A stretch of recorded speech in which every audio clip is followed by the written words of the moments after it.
충청도에 있는 고속도로 톨게이트 한 외국인 남성이 자꾸만 시간을 확인하며 식은땀까지 흘린 채 빠른 속도로 톨게이트에 진입하고 있는데요. 그런데 충청도에는 여느 때와 다름없는 엄청난 폭우가 내린 듯 주변은 비로 뒤덮여 아무것도 보이지 않을 정도입니다. 폭우를 뚫고 힘들게 톨게이트로 진입한 외국인 남성은 직접 현금을 내야 하는 진입로로 들어가게 되는데요. 그런데 바로 그 순간 한국인 톨게이트 직원은 외국인 남성과 그가 타고 온 자동차를 유심히 살펴보더니 화가 난 표정으로 말을 건네기 시작합니다. 한국인 직원분의 말을 들은 외국인은 갑자기 당황한 표정을 지으며 비 쌓여 있는 자동차 밖으로 다급히 내려버리는데요. 과연 외국인 남성은 폭우가 내리는 한국의 톨게이트에서 무슨 일을 겪은 것일까요?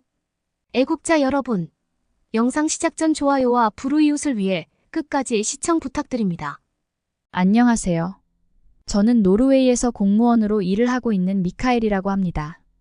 저는 불과 한 달 전 한국의 충청도에서 열리는 정부기관 이상기후 협회 세미나에 참석하게 되었는데요.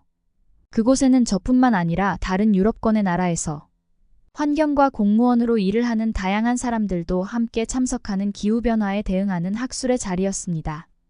이번 학술회의는 한국의 충청도라는 지역에 있는 꽤 규모가 큰 컨벤션 센터에서 열리는 회의였기에 저 또한 처음으로 한국의 충청도라는 지역을 방문할 수 있었습니다.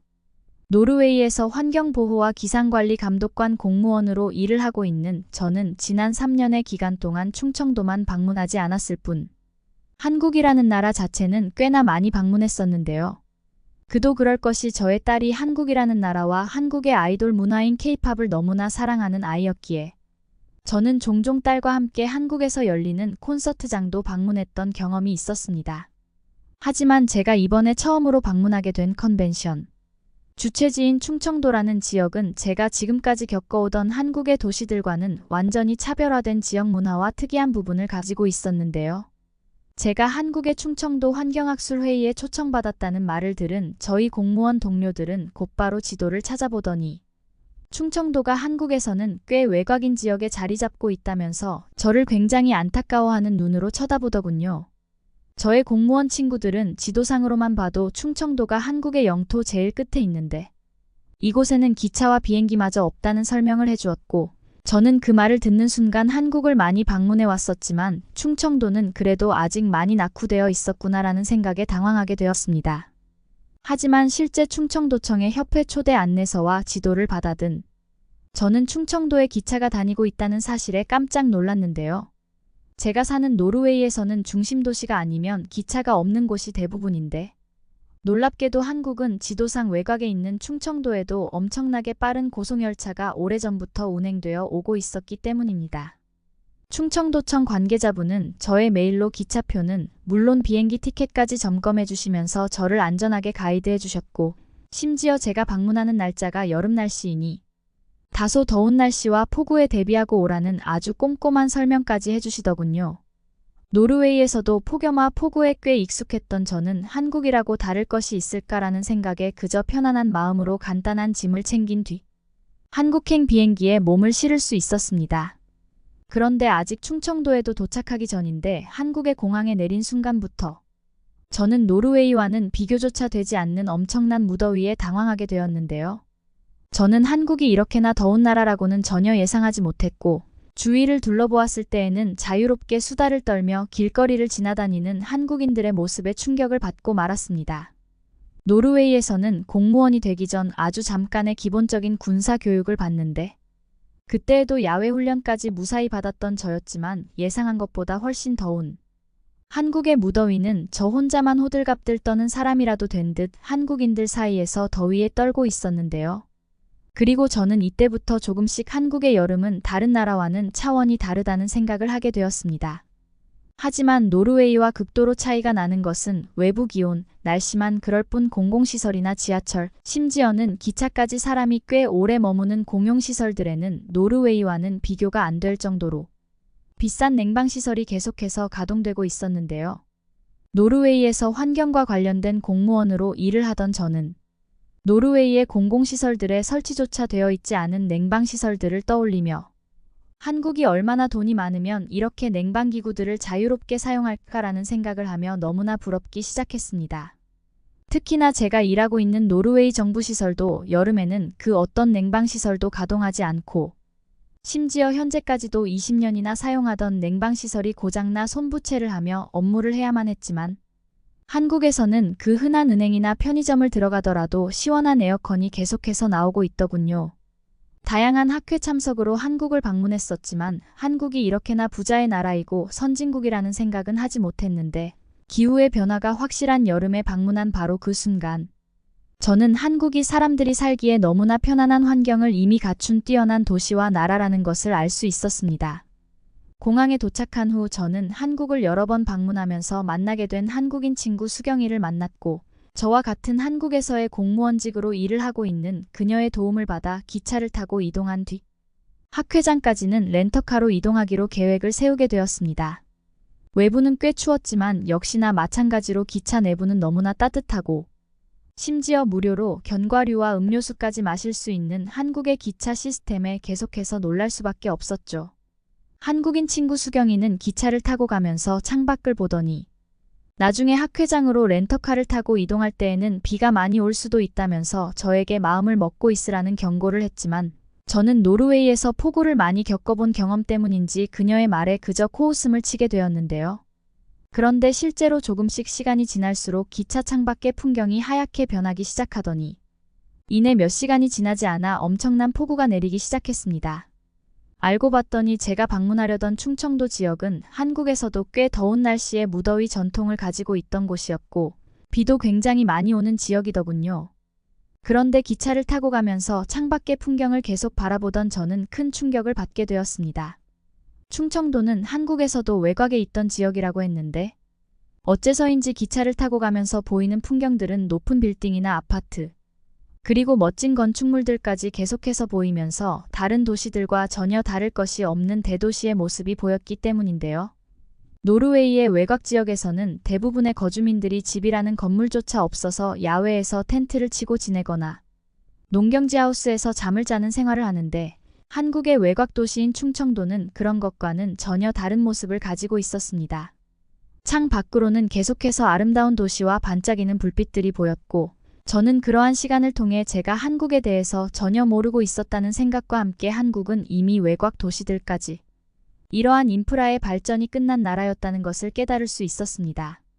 혼이 빠진 채 창밖을 바라보며 감탄을 하던 저의 모습에 수경이는 특정 건물이나 아파트가 보일 때마다 그 지역이나 도시들의 특징을 말해주었고 기차를 타고 가면서 보이는 아름다운 한국의 자연환경과 대도시 풍경은 몇 시간이 지나갔는지 알 수 없을 정도로 행복한 시간이었죠.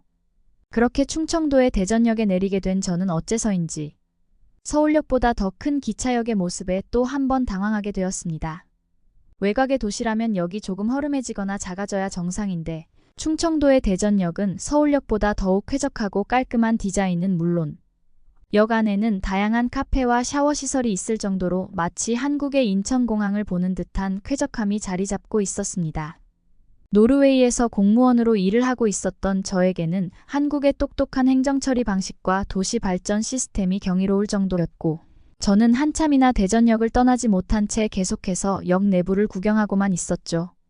제가 구경을 하고 있을 때 수경이는 계획되어 있던 렌터카를 빌려왔고 저의 짐을 실은 뒤 저희 학회 예정 참석지인 대전 컨벤션 센터로 향하게 되었습니다.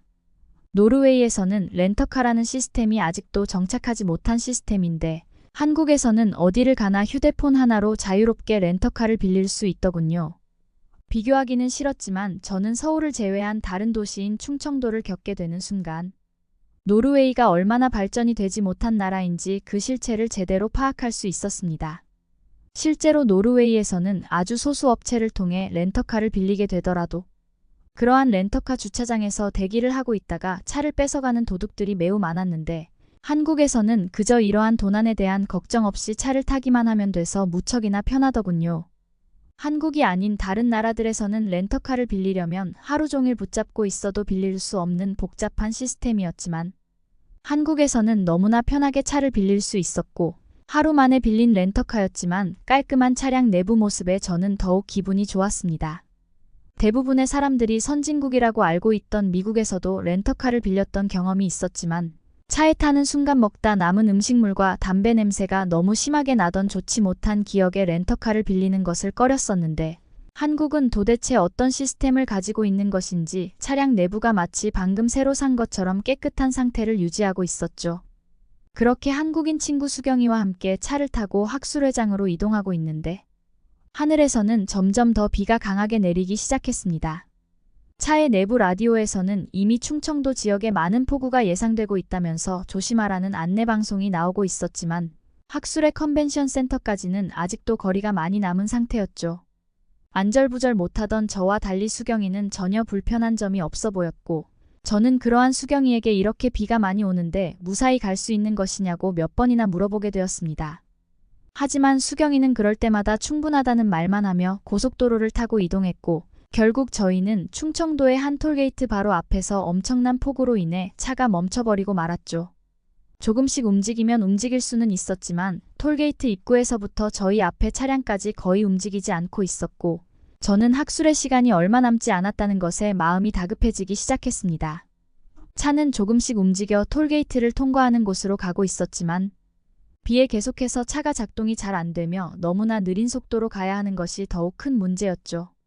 그런데 톨게이트 입구에서 결제를 하려던 바로 그 순간 땀을 흘리며 안절부절 못하던 저를 보시던 한국인 톨게이트 직원분께서는 저와 수경이에게 무슨 문제가 있냐며 먼저 말을 걸어주셨습니다.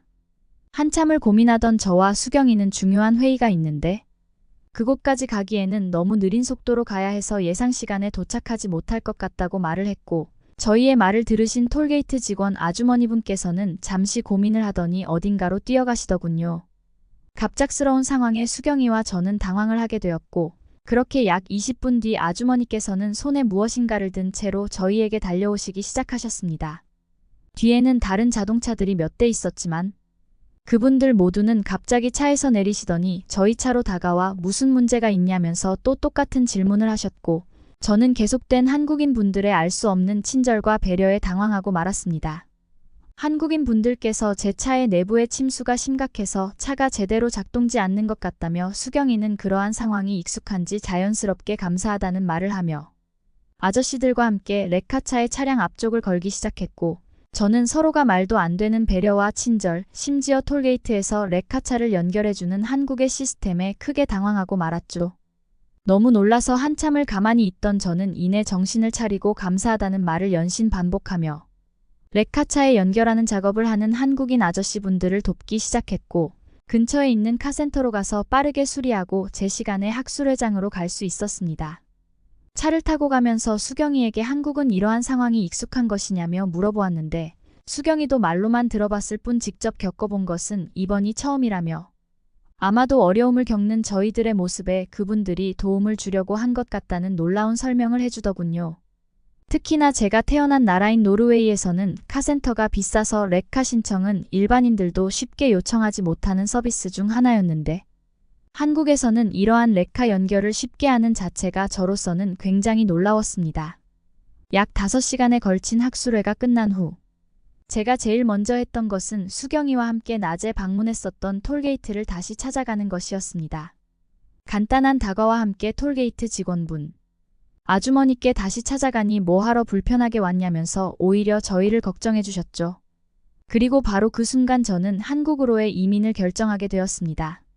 한국인들의 이해할 수 없는 따뜻함과 배려는 저로서 굉장히 생소한 것이었고 여기에 더해 살기 좋은 한국의 도시 시스템은 제 머릿속에서 떠나지가 않았기 때문인데요. 수경이에게도 이러한 저의 고민에 대한 이야기를 나눌 수 있었고 저는 이미 한국에서 공무원으로 일하고 있다는 수경이의 도움을 받아 조금씩 한국 이민을 준비하기로 하고 헤어지게 되었죠. 그리고 약 1개월이라는 시간이 지난 지금 저는 바로 어제 노르웨이의 공무원직을 그만두게 되었습니다.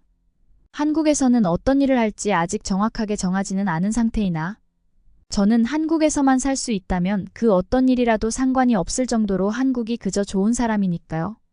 제가 한국으로 이민 가서 한국에서 차량을 새로 구입한다면 어디 브랜드가 괜찮을지 추천 부탁드려요. 그러면 다음 사연으로 넘어가겠습니다. 뭐야, 왜 계속 따라오는 거야? 한국 밤거리를 걷고 있는 폴란드 여성의 뒤로 건장한 사내가 뒤쫓아갑니다. 이 여성에게 무슨 일이 일어난 건지 오늘의 사연을 바로 시작하겠습니다. 안녕하세요. 저는 폴란드 바르샤바에 살고 있는 신문사 기자 모니카입니다. 요새 폴란드를 뜨겁게 달구고 있는 주제가 하나 있어요. 사실 이 주제가 처음 나왔을 때 이러다 큰일 나는 거 아닌가 싶을 정도로 두려웠어요. 그건 바로 한글을 공식 표기로 지정하자는 내용이에요. 대체 어떻게 된 일이냐고요? 폴란드 사람들이 이렇게 적극적일 수 있었던 건 전쟁 때문이에요. 이번 러시아 우크라이나 전쟁이 일어난 건 당연히 굉장히 슬프고 안타까운 일이지만 오히려 폴란드에서는 환호하고 있어요. 모든 사람들이 러시아가 곧장 우크라이나를 정복한 다음 전쟁이 하루아침에 금방 끝날 줄 알았죠. 그런데 웬걸 우크라이나가 아직까지 버티고 있잖아요. 이 사태를 지켜본 저희 폴란드 사람들은 우리에게도 희망이 있다며 마음속에 승리에 대한 의지가 불타올랐습니다. 만약 러시아가 단숨에 우크라이나를 제압했다면 폴란드를 집어삼키려고 했을 거예요. 저희의 이런 승리에 대한 의지는 최근 젊은 세대를 중심으로 우리는 더 이상 강대국에 겁먹는 약한 폴란드인이 아니라 전쟁에 당당히 맞서는 폴란드인이라는 의식이 널리 퍼지고 있어요. 혹시 폴란드 지하철을 타보신 분 계실까요? 폴란드 지하철에는 폴란드어, 독일어, 중국어, 그리고 영어가 흘러나오고 있어요. 폴란드에서는 이렇게 언어가 다양해서 세대 간 그리고 지역 간 소통이 어려워요. 그 와중에 폴란드의 언어학자인 루쉘이 즉 폴란드식 한글을 도입하자고 주장했죠. 복잡한 언어 체계를 버리고 간편한 한글을 채택해 이를 바탕으로 표기법을 새로 지정하자는 이야기였습니다. 이러한 주장에 젊은 세대가 열화와 같은 반응을 보내왔고 전 국민적인 관심을 보이고 있죠. 워낙 국내에서 이슈가 되고 있다 보니 저희 취재팀에서도 해당 내용을 주제로 다양한 방송을 계획 중이에요. 한류 문화 자체에 대한 전반적인 내용을 다루자는 의견도 있었고 한글의 우수성에 대한 세계 언어학자들의 반응을 다루자는 의견도 있었죠. 한국이나 한글과 관련해서 취재할 주제가 무궁무진하더라고요. 담고 싶은 이야기가 너무 많아 주제를 선별하는 게 정말 어려웠어요. 그런데 다른 방송사에서도 비슷한 주제의 내용을 다룰 게 분명했기 때문에 뭔가 특별한 내용을 찾고 싶었습니다. 그런데 한 작가님이 한국에서 한국어 공부를 하는 20대 유튜버를 우연히 봤다며 그분을 취재하는 게 어떻겠냐고 하셨어요. 모두들 눈이 번쩍이었죠. 저희 팀은 바로 유튜브에 들어가 그분의 영상을 보기 시작했어요. 폴란드에서 대학 생활을 하다 그만두고 한국에 가서 한국어 교사 자격증을 따며 한국 생활을 하고 있는 유튜버였어요. 구독자 수가 5만 명이나 되는 인기 있는 유튜버로. 이름은 미키였죠. 저는 무조건 미키를 취재하고 싶어서 제가 가겠다고 먼저 얘기했어요. 집에 돌아온 후 그날은 회의가 길어져 굉장히 피곤했는데도 불구하고 미키의 영상을 거의 다 봤어요. 일 때문에 보고 있다는 걸 잊을 정도로 미키의 한국 생활은 정말 재밌고 신기하더라고요. 특히 인상적이었던 건 친절한 한국 사람들이었어요. 미키가 한국어에 미숙해 길을 잘 모르거나 사용법을 잘 모를 땐 어김없이 한국 사람들이 나타나 도움을 주더라고요. 폴란드 사람들과 차원이 달랐죠. 습관적으로 폴란드 사람들은 안 된다는 표현을 자주 사용하고 제가 생각해도 융통성이 없다고 느껴지는 경우가 많은데 반해 한국 사람들은 성의껏 미키를 도와주는 모습을 보면서 한국의 매력에 점점 빠져들게 되었습니다. 그리고는 미키와 미리 컨택하여 날짜를 조율하고 저는 한국에 사전 답사를 다녀오기로 했죠. 3박 4일의 짧은 일정이지만 이상하게 여행 갈 땐 왜 이렇게 짐을 줄이기가 어려운 걸까요? 뺀다고 뺐는데도 기내용 캐리어에 짐이 한가득이었어요. 비행기 선반에 캐리어를 올리려는데 도저히 너무 무겁더라고요. 낑낑대며 짐을 올리려 하고 있는데 갑자기 누가 번쩍하고 제 짐을 들어주었어요. 옆을 올려다봤더니 키가 185 정도 되어 보이는 한국 사람이었죠. 저는 한눈에 딱 한국인임을 알아봤어요. 서양인들끼리는 헷갈릴 수 있지만 같은 동양인들끼리 알아볼 수 있죠. 저렇게 큰 키에 뽀송한 피부 그리고 스타일 좋은 남자는 무조건 한국 사람이거든요. 저는 정말 고맙다고 한국어로 인사했죠. 이번 한국 취재를 가기 전에 기본적인 한국 인사말을 몇 개 외워뒀는데 참 잘했다고 속으로 생각했습니다. 그러고 자리에 앉았는데 그 사람이 안 가고 절 보고 씩 웃는 거예요. 도대체 왜 저러나 싶어 갸우뚱했는데 안쪽 창가 자리가 그 사람 자리였죠. 저는 후다닥 일어나 자리를 비켜주고 먼저 들어가시라고 했어요. 그러고 저희는 나란히 앉아서 비행을 하게 되었습니다. 그런데 저는 얼마 지나지 않아 충격적인 냄새를 맡았습니다. 일단 옆에 앉았는데도 전혀 기분 나쁜 냄새가 나지 않더라고요. 보통 중국 남자들은 머리도 잘 감지 않고 옷도 같은 옷을 여러 번 입어서 퀴퀴한 냄새가 나는데 어떻게 이럴 수 있는지 정말 의아했어요. 오히려 은은하게 풍기는 비누향의 상쾌한 느낌이 들었죠. 혼자서 조용히 끙끙대며 의아해하고 있는데 갑자기 옆에 앉은 한국 남성이 제게 말을 걸더라고요. 저는 기자라 영어 공부를 할 수밖에 없어 적당히 생활 영어를 하는 수준이지만 한국 남자는 발음이 아주 유창했어요. 제게 한국 여행 온다고 고맙다는 말을 따로 공부해 왔냐고 영어로 물어봤죠. 저는 여행 갈 때 그래도 그 나라 말을 쓰면 좋지 않을까 해서 간단한 인사말은 미리 공부하고 가는 편이라고 말했습니다. 그분은 자기랑 똑같다며 정말 반갑다고 하면서 정철우라고 자기소개를 하더라고요. 철우 씨 말로는 폴란드 친구가 있어서 친구가 알려준 일정으로 3일 정도 여행을 다녀왔고 오늘 귀국하는 길이라고 했어요. 철우 씨는 친절한 데다 서글서글하니 부침성도 좋더라고요. 친구들 소문으로 한국 남자들이 진짜 다정하다며 폴란드나 서양 남자와는 차원이 다르다고 했는데 과연 그런 것 같았어요.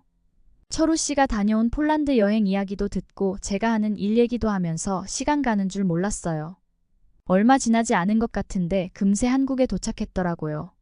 비행시간이 정말 짧게만 느껴졌죠. 철우 씨는 아까처럼 캐리어를 직접 내려줬어요. 입국장까지 같이 걸어가면서 연락처라도 물어볼까 생각했지만 아무래도 좀 부담스러울 것 같았어요. 그리고 오늘 보면 또 언제 보겠어요? 여행길에 잠깐 마주친 인연일 뿐이겠죠. 철우 씨는 내국인 입국장으로 가야 했고 덕분에 즐겁게 올 수 있었다고 악수를 했어요. 그러곤 철우 씨는 즐거운 출장 되시라며 마지막 인사를 했죠. 아쉬운 마음이 들었지만 한국 취재 일정이 워낙 짧아서 이럴 틈이 없다고 마음을 고쳐먹고 서둘러 입국장으로 향했습니다. 미키의 추천으로 숙소는 강남 근처로 잡고 근처 카페에서 미키를 기다렸어요. 멀리서 미키가 걸어오는데 해맑은 미소에 귀여운 얼굴이 매력적이었죠. 화면보다 실물이 훨씬 예쁜 데다 밝은 에너지가 넘치는 사람이었어요. 저는 하루 만에 모든 영상을 정주행했다며 한국 생활기를 인상 깊게 봤다고 얘기했죠. 미키는 폴란드 분들이 한국 이야기를 정말 재미있어 해주신다며 자기도 이렇게 인기가 많아질 줄은 꿈에도 몰랐다고 하더라고요.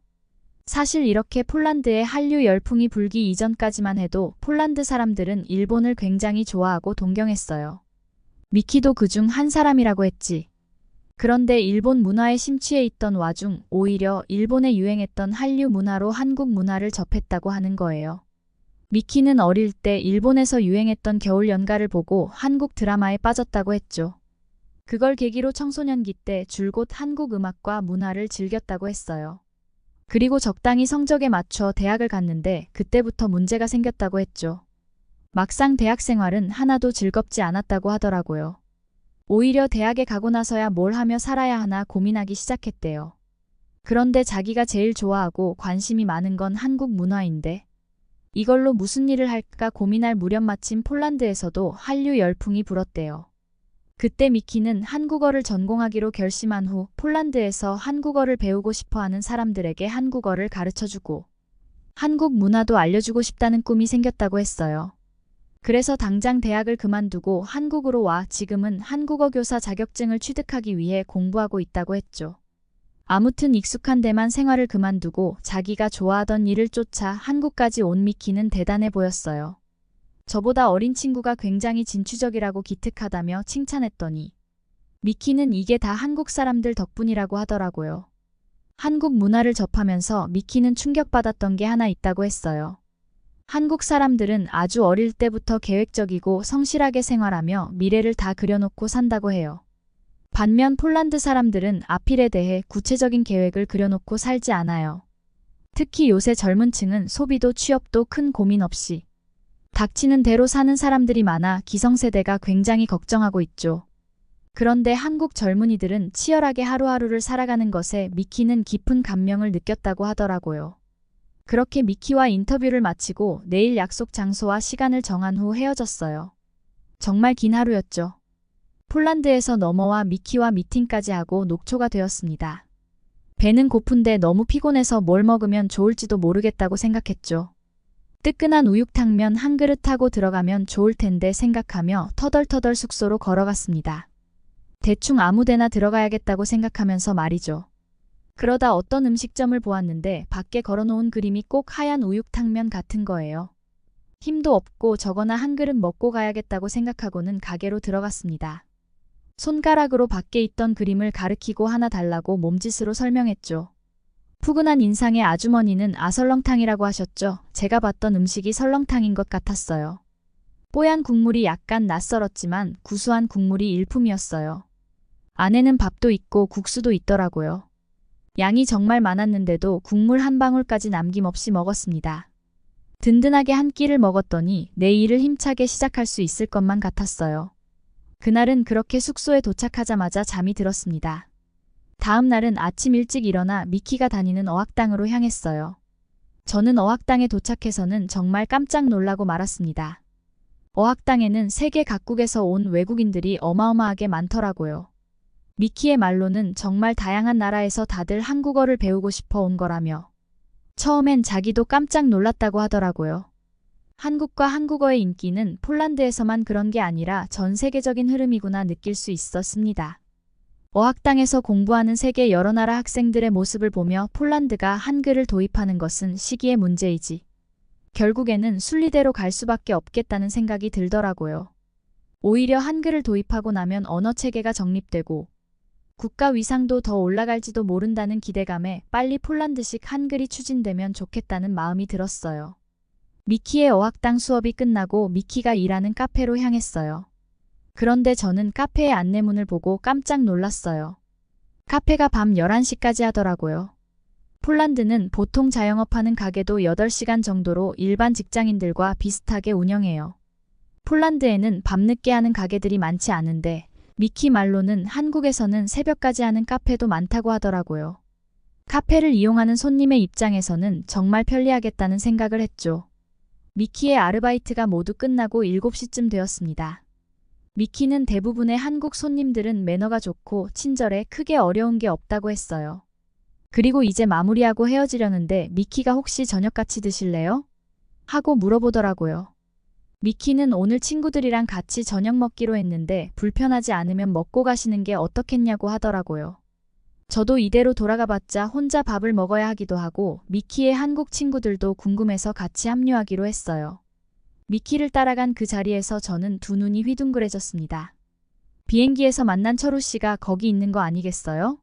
철우 씨도 절 보고 깜짝 놀란 것 같았어요. 미키는 두 사람 아는 사이냐며 어떻게 된 거냐고 물어봤죠. 그러곤 비행기 옆자리에 앉아서 왔는데 여기서 우연히 또 만났다며 정말 신기하다고 대답해줬어요. 설마 이렇게 만나게 될 줄은 꿈에도 몰랐는데 정말 기뻤죠. 한국 친구들은 미키가 제주도 게스트하우스에서 만난 친구들인데 모두 서울에 살고 영어도 잘하고 말도 잘 통해 그 뒤로도 종종 연락하며 지낸다고 하더라고요. 미키의 한국 친구들과 갖는 저녁 시간은 정말 즐거웠어요. 저를 배려해서 모두 영어를 써주었죠. 저녁으로 삼겹살이라는 걸 먹었는데 불판에 바로 구워 먹는 게 재밌기도 하고 입에도 너무 잘 맞았어요. 그리고 술 한잔 하자며 소주를 시켰는데 굉장히 독특하더라고요. 폴란드 사람들은 보통 술을 별로 즐기지 않는 편이라 모든 식당에서 술을 팔지 않아요. 게다가 술을 시킬 땐 아예 고량주를 마시거나 맥주를 마시죠. 소주는 고량주보다 떫은 맛이 훨씬 덜하고 도수가 낮아 술렁술렁 넘어가더라고요. 폴란드에서 58도 되는 술을 마셨다 보니 소주는 가뿐했어요.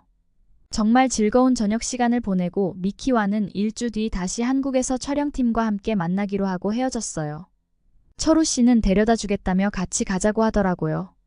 저는 완전 술이 새서 이 정도는 아무것도 아니라며 얘기했지만 그래도 밤이 늦었고 혹시 모른다며 같이 가자고 했죠. 저도 별로 거절하고 싶지 않았어요.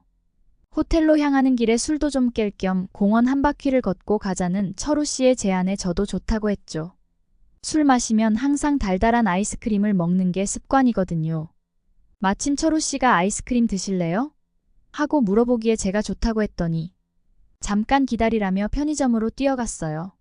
어쩜 이렇게 여자 마음을 잘 아는지 센스 만점이라고 생각했죠. 그리고 저는 근처 벤치에 앉아 곰곰이 생각에 잠겼습니다. 일하러 온 건데 갑자기 웬 로맨스라는 생각이 들다가도 문득 나 혼자 로맨스라고 생각하는 건가 싶어서 다시 볼을 탁 치며 정신 차리자고 생각했죠. 그런데 갑자기 누가 옆에 털썩 앉길래 철우 씨인가 했더니 너 중국인 맞지라며 웬 중국인이 말을 꺼낸 거예요. 술 냄새가 진동을 하는 게 술에 잔뜩 취해서는 예쁘장하게 생겼네.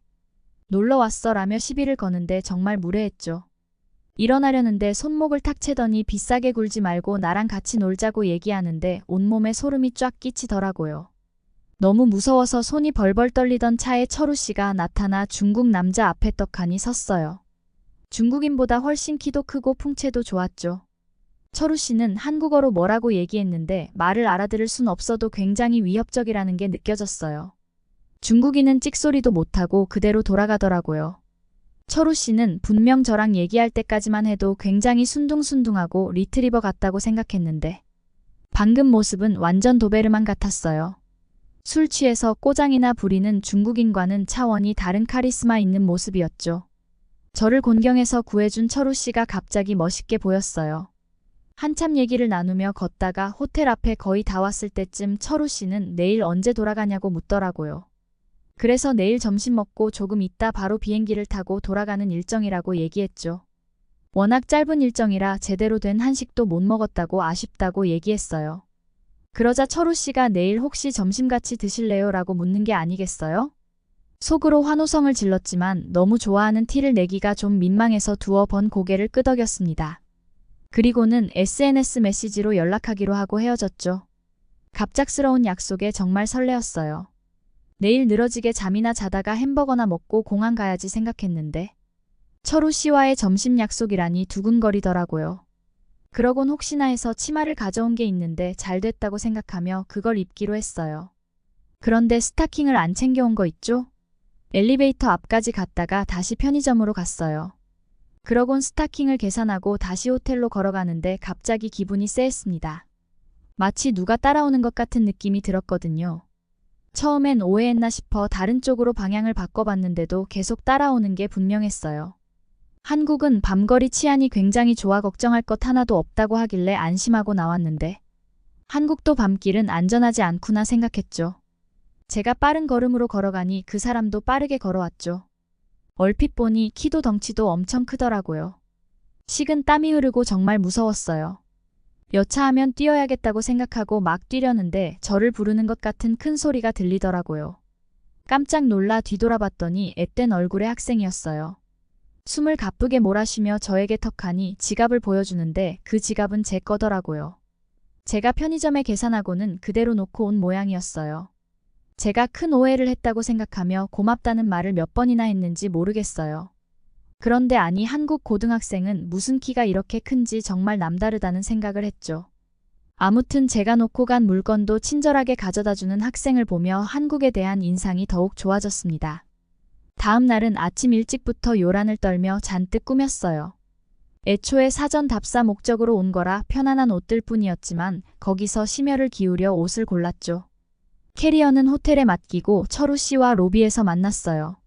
멀리서 걸어오는데 큰 키에 떡 벌어진 어깨, 그리고 센스 있게 입은 옷차림까지 정말 근사하더라고요. 철우 씨는 비행기 시간이 촉박할 수 있으니 가까운 식당으로 골랐다고 했어요. 무슨 음식인지는 직접 가서 보라고 얘기하더라고요. 한식을 찾아보니 종류도 굉장히 많고 맛있는 것도 많아 어떤 음식일지 정말 기대가 됐어요. 그리고는 식당 앞에서 메뉴를 보는데 두 눈이 번쩍 뜨였죠. 제가 간 곳은 김치찜을 파는 곳이었어요. 철우 씨가 폴란드 사람들이 좋아하는 한국 음식을 엄청 검색해봤는데 김치찌개가 1위였대요. 그런데 고기를 많이 먹여보내는 게 좋을 것 같아서 비슷한 김치찜집으로 데리고 왔다고 하더라고요. 김치찌개든 김치찜이든 이렇게 정성스럽게 식당을 골라온 철우 씨가 고마웠죠. 저에게 먹는 법을 알려준다며 제 숟가락 위에 고기와 김치를 찢어 올려주더라고요. 저는 철우 씨의 행동에 사르르 녹을 수밖에 없었어요. 정말 스윗한 행동에 공주 대접을 받는 기분이었죠. 그리고 철우 씨가 알려준 김치찜도 어쩜 입에 딱 맞았어요. 쫄깃한 고기에 아삭한 김치의 조합이 참 좋았어요. 그리고 식당 밖으로 나왔어요. 철우 씨는 밥배, 디저트배 따로 있는 거 맞죠? 하더니 푸드트럭으로 성큼성큼 걸어갔어요. 한창 축제 기간인지 푸드트럭부터 작은 노점상들이 정말 많이 있더라고요. 먹고 싶은 걸 골라보라기에 저는 회오리, 감자를 골랐어요. 고소하고 짭짤한 게 딱 제 취향이더라고요. 그런데 저는 축제 행사장을 보고 정말 이상한 점을 발견했어요.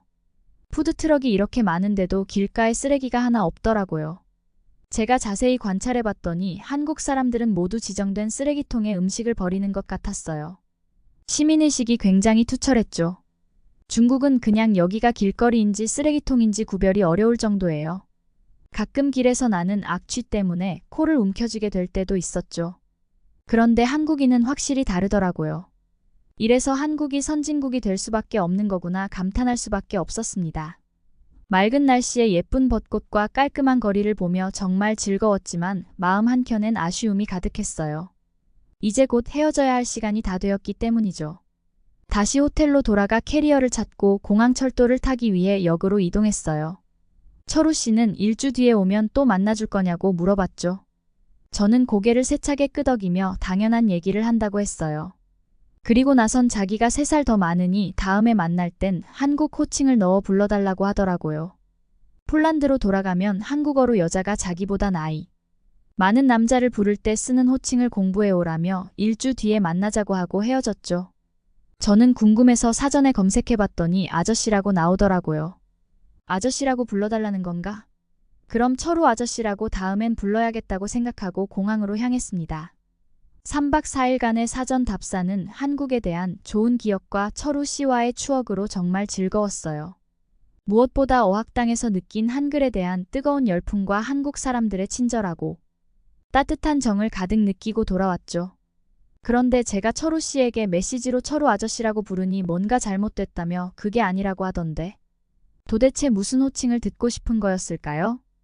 여기는 2호선 강남역 한 서양 남성이 지하철을 타기 위해 승강장에서 기다리고 있습니다. 잠시 후 주변의 한국 사람들이 수군거리면서 이 독일 출신의 남성을 쳐다보고 있는데요. 심지어 한국 사람들은 흥분하면서 이 독일인에게 달려들기까지 합니다. 대체 이 남성에게 무슨 일이 있었는지 한번 알아보러 가실까요? 안녕하세요. 저는 독일 베를린 출신의 30살 직장인 슐츠라고 합니다.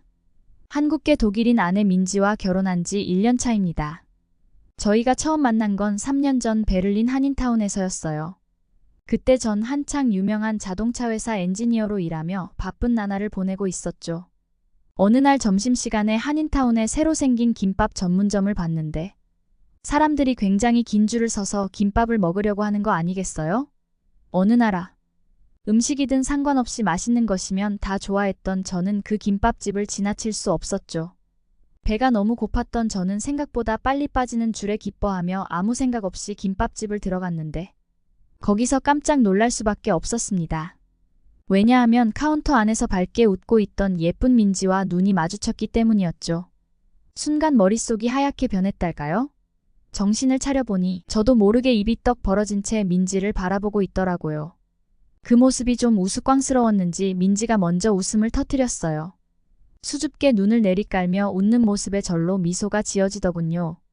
저는 그렇게 민지를 계속 보고 싶어 매일 점심시간 김밥집으로 향했습니다. 그렇게 김밥을 주문할 때마다 우리는 눈인사를 나누곤 했죠. 점심시간 말고는 김밥을 먹을 구실이 없어 매일 점심시간만 기다리게 됐어요.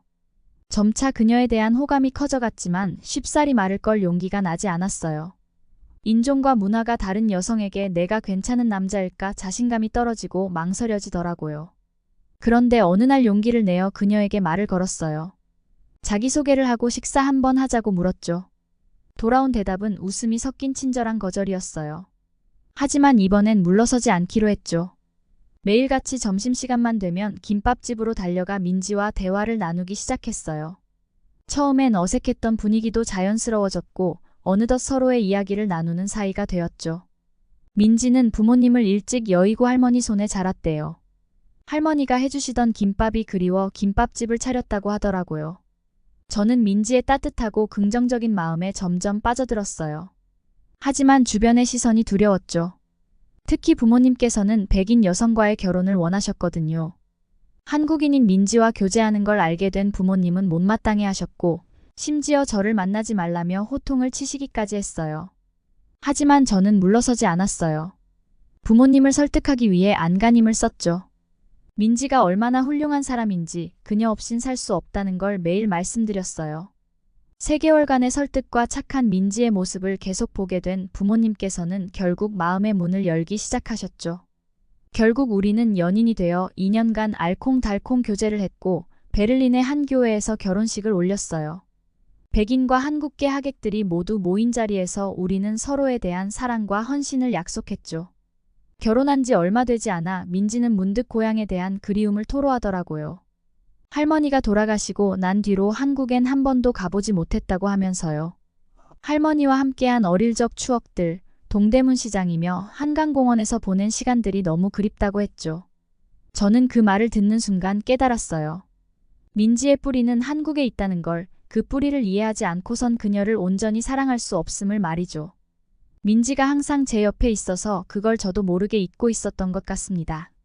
이걸 깨달은 이후로는 틈틈이 한글을 배우기 시작했고 한국 문화에 대해서도 공부했어요.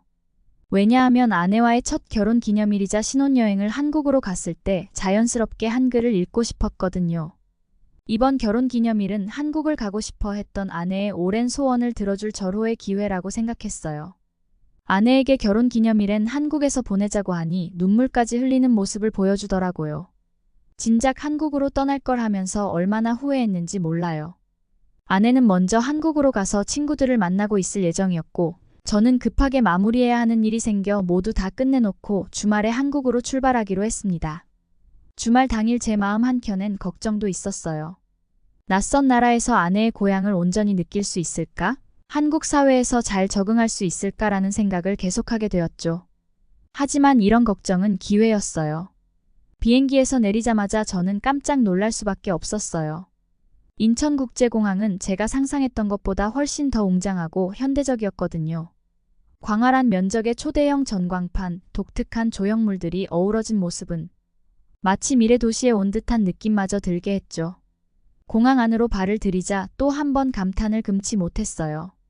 바닥은 얼룩 하나 없이 반짝반짝 윤이 나고 벽면과 기둥은 마치 예술작품처럼 아름답게 디자인되어 있더라고요. 천장에는 웅장한 채광창이 있어 자연광이 부드럽게 쏟아져 들어오는데 덕분에 쾌적하고 밝은 분위기가 연출되고 있었죠. 그런데 정말 감동적이었던 건 공항 직원들의 친절함이었어요. 입국 심사대를 통과하면서 직원 한 분이 따뜻한 미소로 절 맞아주시더라고요. 유창한 영어 실력은 물론 외국인 방문객을 위해 세심하게 배려하시는 모습에 절로 고개가 숙여지고 마음이 편안해지는 걸 느꼈답니다. 심사를 마치고 짐을 찾는 동안에도 많은 직원분들이 적극적으로 도와주셨어요. 짐 찾는 법부터 교통편 이용 방법까지 꼼꼼히 알려주시는데 마치 가족을 대하듯 따뜻하게 대해주시는 모습에 저절로 감사의 인사를 전하게 되더군요. 수속을 마치고 밖으로 나오자 아내가 환하게 웃으며 절 반겨줬어요. 공항에 도착해서 느꼈던 감동이 온데간데 없이 사라지고 그저 아내의 행복한 얼굴을 보는 것만으로 가슴 가득 기쁨과 설렘으로 얼마나 행복했는지 몰라요. 공항을 빠져나와 밖으로 발걸음을 내디뎠는데 밖에서 마주한 풍경도 무척 인상 깊었어요. 웅장한 공항 건물과 잘 어우러진 주변 경관은 물론 인근의 자연과도 조화를 이루며 편안하면서도 세련된 분위기를 자아내고 있었거든요. 마치 인간과 자연, 전통과 현대가 공존하는 듯한 모습이랄까요? 아내의 설명에 따르면 인천공항은 녹지 공간 조성에도 힘을 기울였다고 해요. 바쁘게 오가는 여행객들에게 잠시나마 여유와 휴식을 선사하려는 노력의 일환이었죠. 공항 밖 산책로를 거닐며 만난 형형색색의 꽃밭과 나무들은 감각적인 조경 설계가 돋보이는 곳이었어요. 그렇게 인천공항 곳곳을 천천히 둘러보며 걸음을 옮기는 동안 저는 문득 깨달음을 얻게 되었어요. 공항은 단순히 여행객들이 오가는 통로가 아니라 나라의 첫인상을 좌우하는 곳이구나 하는 걸 말이에요. 세계 각국에서 한국을 찾는 사람들이 처음 마주하게 되는 인천공항은 단순히 화려하고 웅장한 건물을 자랑하는 데 그치지 않더라고요. 공항에서 목적지까지 이동해야 되는데 아내의 권유로 지하철을 타기로 했어요. 사실 저는 낯선 도시에서 대중교통을 이용한다는 게 조금 불안했거든요.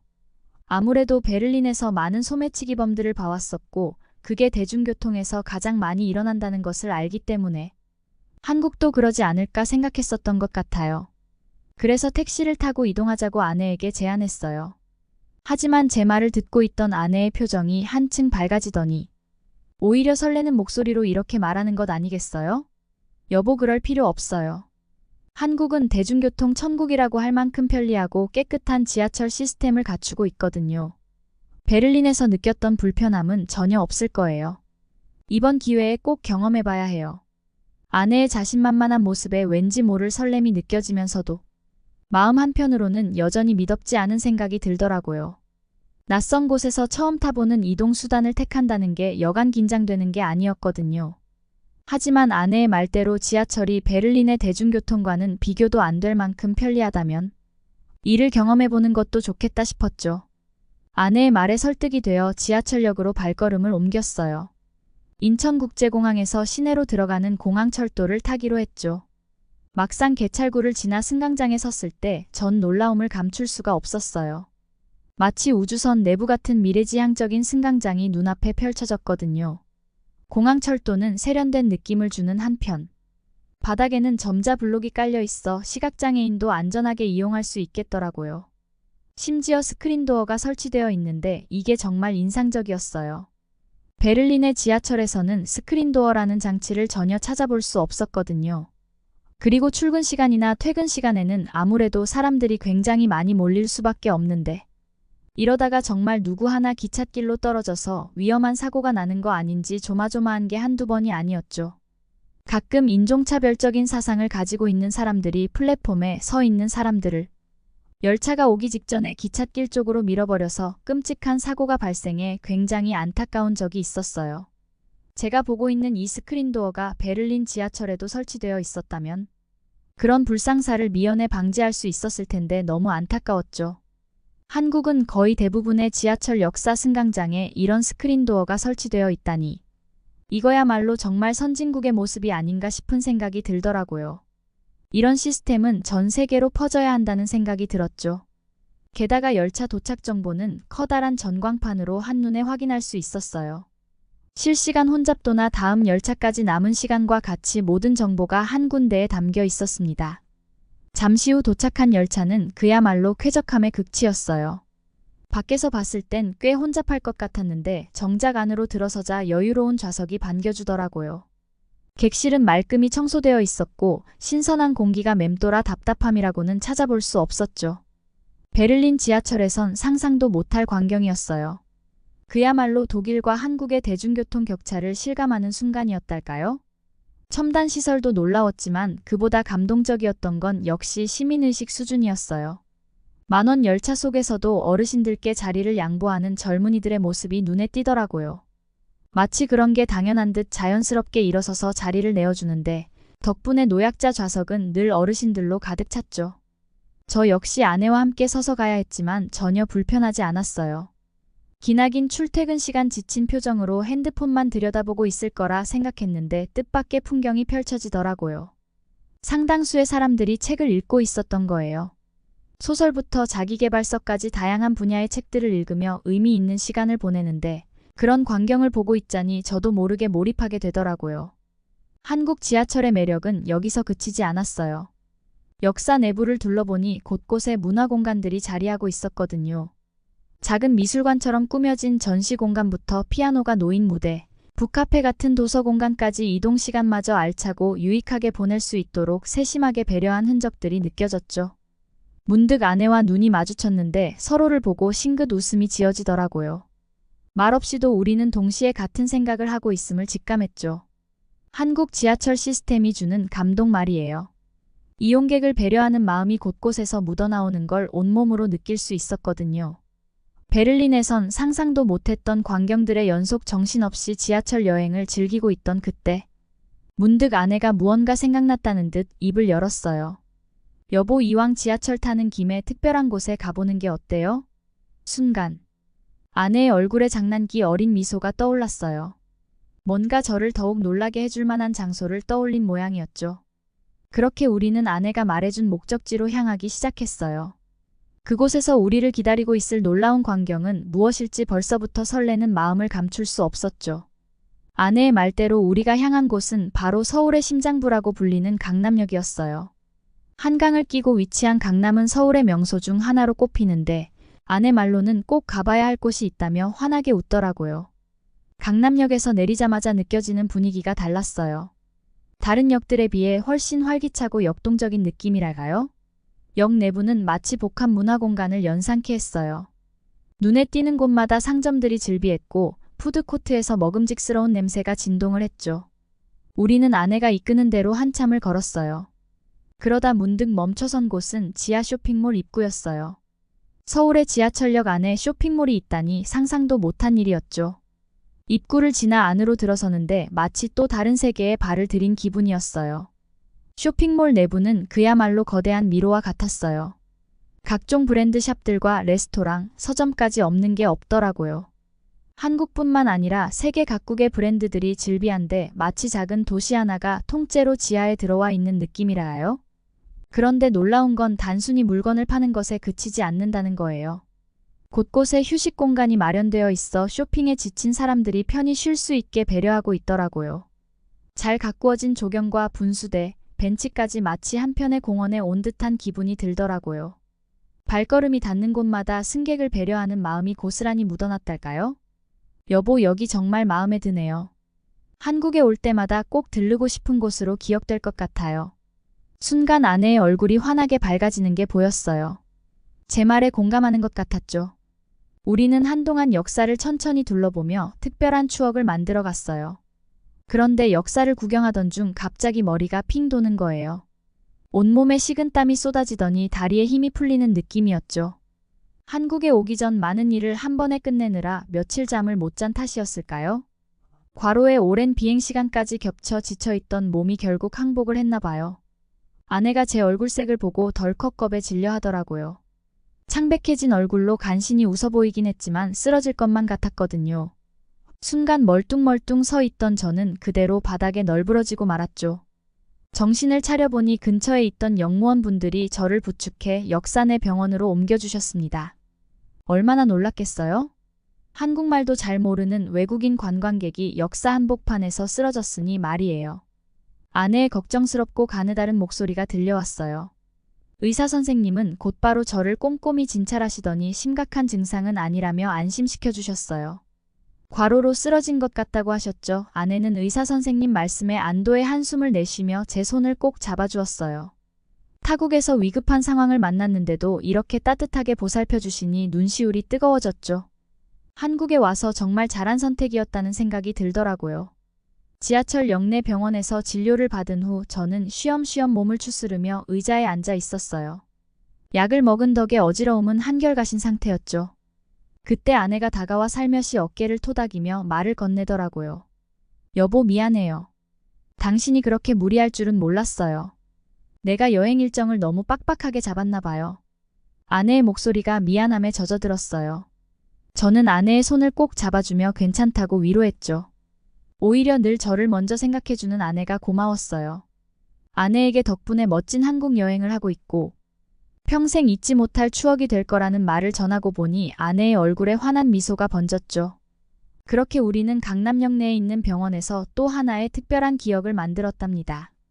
퇴원을 하고 역사를 빠져나오는데 아까 정신없어서 몰랐지만 생각해보니 지하철 내부에 병원이 있는 거잖아요.